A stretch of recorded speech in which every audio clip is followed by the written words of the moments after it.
വിശുദ്ധ യോഹന്നാൻ എഴുതിയ സുവിശേഷം അധ്യായം 12. തൈലാഭിഷേകം. മരിച്ചവരിൽ നിന്ന് താൻ ഉയർപ്പിച്ച ലാസർ താമസിച്ചിരുന്ന ബഥാനിയായിലേക്ക് പെസഹായ്ക്ക് 6 ദിവസം മുമ്പ് യേശു വന്നു. അവർ അവന് അത്താഴമൊരുക്കി. മർത്ത പരിചരിച്ചു. അവനോടുകൂടെ ഭക്ഷണത്തിനിരുന്നവരിൽ ലാസറും ഉണ്ടായിരുന്നു. മറിയം വിലയേറിയതും ശുദ്ധവുമായ ഒരു കുപ്പി നാർദീൻ സുഗന്ധതൈലമെടുത്ത് യേശുവിൻ്റെ പാദങ്ങളിൽ പൂശുകയും തൻ്റെ തലമുടി കൊണ്ട് അവൻ്റെ പാദങ്ങൾ തുടയ്ക്കുകയും ചെയ്തു. തൈലത്തിൻ്റെ പരിമളം കൊണ്ട് വീട് നിറഞ്ഞു.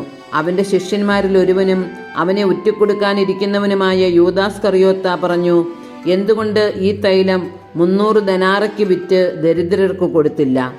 അവൻ ഇത് പറഞ്ഞത് അവന് ദരിദ്രരോട് പരിഗണന ഉണ്ടായിരുന്നത് കൊണ്ടല്ല, പ്രത്യുത അവനൊരു കള്ളനായിരുന്നതുകൊണ്ടും പണസഞ്ചി അവൻ്റെ കയ്യിലായിരുന്നതുകൊണ്ടും അതിൽ വീഴുന്നതിൽ നിന്ന് അവൻ എടുത്തിരുന്നതുകൊണ്ടുമാണ്.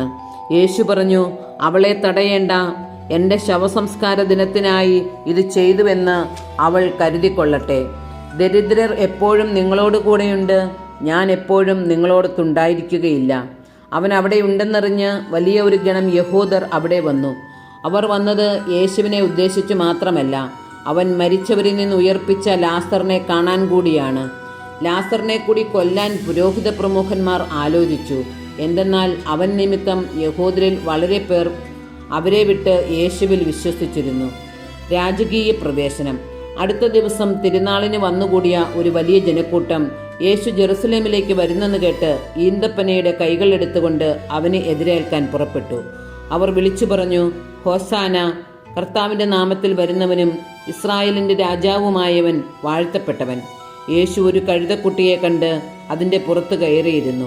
സിയോൻ പുത്രി, ഭയപ്പെടേണ്ട, ഇതാ നിന്റെ രാജാവ് കഴുതക്കുട്ടിയുടെ പുറത്ത് എഴുന്നള്ളുന്നു എന്ന് എഴുതപ്പെട്ടിരിക്കുന്നു. അവൻ്റെ ശിഷ്യന്മാർക്ക് ആദ്യം ഇത് മനസ്സിലായില്ല. എന്നാൽ യേശു മഹത്വം പ്രാപിച്ചപ്പോൾ അവനെപ്പറ്റി പറഞ്ഞ ഇക്കാര്യങ്ങൾ എഴുതപ്പെട്ടിരുന്നുവെന്നും അവന് വേണ്ടി ഇവയെല്ലാം ചെയ്തുവെന്നും അവർ അനുസ്മരിച്ചു. ലാസറിനെ മരിച്ചവരിൽ നിന്ന് ഉയർപ്പിച്ച അവസരത്തിൽ അവനോടൊപ്പമുണ്ടായിരുന്ന ജനക്കൂട്ടം അവന് സാക്ഷ്യം നൽകിയിരുന്നു. അവൻ ഈ അടയാളം പ്രവർത്തിച്ചെന്ന് കേട്ടതുകൊണ്ടുകൂടിയാണ് ജനക്കൂട്ടം അവനെ സ്വീകരിക്കുവാൻ വന്നത്. അപ്പോൾ ഫരിസേയർ പരസ്പരം പറഞ്ഞു, നമുക്കൊന്നും ചെയ്യാൻ സാധിക്കുന്നില്ലെന്ന് കാണുന്നില്ലേ? നോക്കൂ, ലോകം അവൻ്റെ പിന്നാലെ പോയി കഴിഞ്ഞു. ഗ്രീക്കുകാർ യേശുവിനെ തേടുന്നു. തിരുനാളിൽ ആരാധിക്കാൻ വന്നവരിൽ ഏതാനും ഗ്രീക്കുകാരുമുണ്ടായിരുന്നു. അവർ ഗലീലയിലെ ബെത്സൈദായിൽ നിന്നുള്ള പീലിപ്പോസിൻ്റെ അടുക്കൽ ചെന്ന് പറഞ്ഞു, പ്രഭു, ഞങ്ങൾ യേശുവിനെ കാണാൻ ആഗ്രഹിക്കുന്നു. പീലിപ്പോസ് പോയി അന്ത്രയോസിനോട് പറഞ്ഞു. അന്ത്രയോസും പീലിപ്പോസും കൂടി യേശുവിനെ വിവരമറിയിച്ചു. യേശു പറഞ്ഞു, മനുഷ്യപുത്രൻ മഹത്വപ്പെടാനുള്ള സമയമായിരിക്കുന്നു. സത്യം സത്യമായി ഞാൻ നിങ്ങളോട് പറയുന്നു, ഗോതമ്പ് മണി നിലത്ത് വീണ് അഴിയുന്നില്ലെങ്കിൽ അത് അതേപടിയിരിക്കും. അഴിയുന്നെങ്കിലോ അത് വളരെ ഫലം പുറപ്പെടുവിക്കും. തൻ്റെ ജീവനെ സ്നേഹിക്കുന്നവൻ അത് നഷ്ടപ്പെടുത്തുന്നു. ഈ ലോകത്തിൽ തൻ്റെ ജീവനെ ദ്വേഷിക്കുന്നവൻ നിത്യജീവനിലേക്ക് അതിനെ കാത്തു സൂക്ഷിക്കും. എന്നെ ശുശ്രൂഷിക്കാൻ ആഗ്രഹിക്കുന്നവൻ എന്നെ അനുഗമിക്കട്ടെ. അപ്പോൾ ഞാൻ ആയിരിക്കുന്നിടത്ത് എൻ്റെ ശുശ്രൂഷകനും ആയിരിക്കും. എന്നെ ശുശ്രൂഷിക്കുന്നവനെ പിതാവ് ബഹുമാനിക്കും. മനുഷ്യപുത്രൻ ഉയർത്തപ്പെടണം. ഇപ്പോൾ എൻ്റെ ആത്മാവ് അസ്വസ്ഥമായിരിക്കുന്നു. ഞാൻ എന്തു പറയേണ്ടു? പിതാവേ, ഈ മണിക്കൂറിൽ നിന്ന് എന്നെ രക്ഷിക്കണമേ. അല്ല, ഇതിനു വേണ്ടിയാണല്ലോ ഈ മണിക്കൂറിലേക്ക് ഞാൻ വന്നത്. പിതാവേ, അങ്ങയുടെ നാമത്തെ മഹത്വപ്പെടുത്തണമേ. അപ്പോൾ സ്വർഗത്തിൽ നിന്ന് ഒരു സ്വരമുണ്ടായി, ഞാൻ മഹത്വപ്പെടുത്തിയിരിക്കുന്നു, ഇനിയും മഹത്വപ്പെടുത്തും. അവിടെ നിന്നിരുന്ന ജനക്കൂട്ടം ഇത് കേട്ടിട്ട് ഇടിമുഴക്കമുണ്ടായി എന്ന് പറഞ്ഞു. എന്നാൽ ചിലർ, ഒരു ദൂതൻ അവനോട് സംസാരിച്ചു എന്ന് പറഞ്ഞു.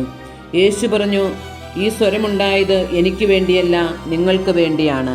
ഇപ്പോഴാണ് ഈ ലോകത്തിൻ്റെ ന്യായവിധി. ഇപ്പോൾ ഈ ലോകത്തിൻ്റെ അധികാരി പുറന്തള്ളപ്പെടും. ഞാൻ ഭൂമിയിൽ നിന്ന് ഉയർത്തപ്പെടുമ്പോൾ എല്ലാ മനുഷ്യരെയും എന്നിലേക്ക് ആകർഷിക്കും. അവൻ ഇത് പറഞ്ഞത് താൻ ഏതു വിധത്തിലുള്ള മരണമാണ് വരിക്കാൻ പോകുന്നത് എന്ന് സൂചിപ്പിക്കാനാണ്. അപ്പോൾ ജനക്കൂട്ടം അവനോട് ചോദിച്ചു, ക്രിസ്തു എന്നേക്കും നിലനിൽക്കുന്നു എന്നാണല്ലോ നിയമത്തിൽ ഞങ്ങൾ കേട്ടിട്ടുള്ളത്. പിന്നെ മനുഷ്യപുത്രൻ ഉയർത്തപ്പെടേണ്ടിയിരിക്കുന്നു എന്ന് നീ പറയുന്നതെങ്ങനെ? ആരാണ് ഈ മനുഷ്യപുത്രൻ? യേശു അവരോട് പറഞ്ഞു, അല്പസമയത്തേക്ക് കൂടി പ്രകാശം നിങ്ങളുടെ ഇടയിലുണ്ട്. അന്ധകാരം നിങ്ങളെ കീഴടക്കാതിരിക്കാൻ പ്രകാശമുള്ളപ്പോൾ നടന്നുകൊള്ളുവിൻ. അന്ധകാരത്തിൽ നടക്കുന്നവൻ താൻ എവിടേക്കാണ് പോകുന്നതെന്ന് അറിയുന്നില്ല. നിങ്ങൾ പ്രകാശത്തിൻ്റെ മക്കളാകേണ്ടതിന് നിങ്ങൾക്ക് പ്രകാശമുള്ളപ്പോൾ അതിൽ വിശ്വസിക്കുവിൻ. യഹൂദരുടെ അവിശ്വാസം. ഇത് പറഞ്ഞതിനു ശേഷം യേശു അവരിൽ നിന്ന് പോയി രഹസ്യമായി പാർത്തു.